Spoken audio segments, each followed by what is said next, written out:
In this video, you'll learn the basics about carboxylic acids.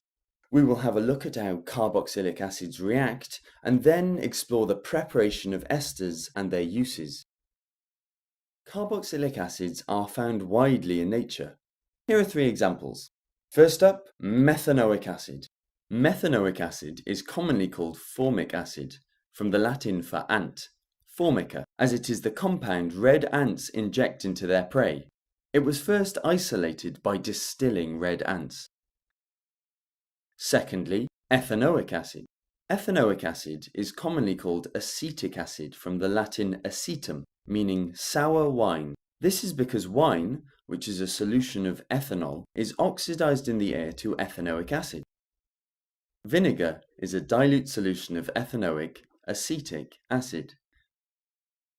Then, ethane dioic acid. Ethane dioic acid, commonly called oxalic acid, is toxic and is found in rhubarb leaves, and that is why we should never eat them. Carboxylic acids contain the carboxyl group, as shown in the video.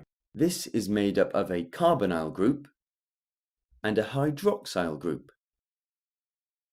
Let's have a look at the reactions of carboxylic acids. Carboxylic acids react as typical acids. These are, number 1, acid plus metal goes to salt plus hydrogen. For example, ethanoic acid plus sodium to sodium ethanoate and hydrogen.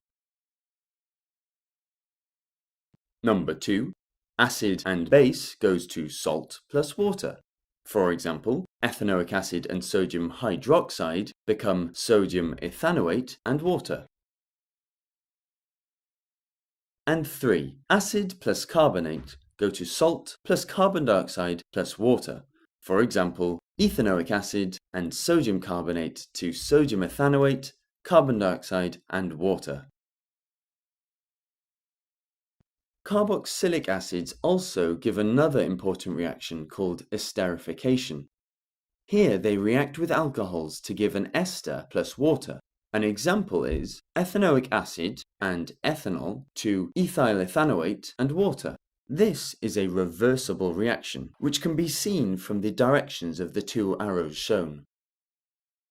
In this reaction, a few drops of concentrated sulfuric acid are added. This sulfuric acid acts as both a catalyst and to remove the water formed, thereby displacing the equilibrium to the right following Le Chatelier's principle. If you don't know this principle yet, no problem. We have a video about it right here just for you. Now, let's take a look at what esters are actually used for. Esters have characteristic smells and are responsible for the flavor of foods and smell of flowers. They are therefore useful as flavorings and perfumes. Some examples of esters, together with their smells, are 3-methyl-butyl ethanoate, or bananas, pentyl ethanoate, pears, and octyl ethanoate, oranges. Animal fats, vegetable fats and oils are esters of long-chain fatty acids and glycerol. A soap is a salt of a fatty acid. Check out our water and soap video. So, to recap, carboxylic acids contain the carboxyl group.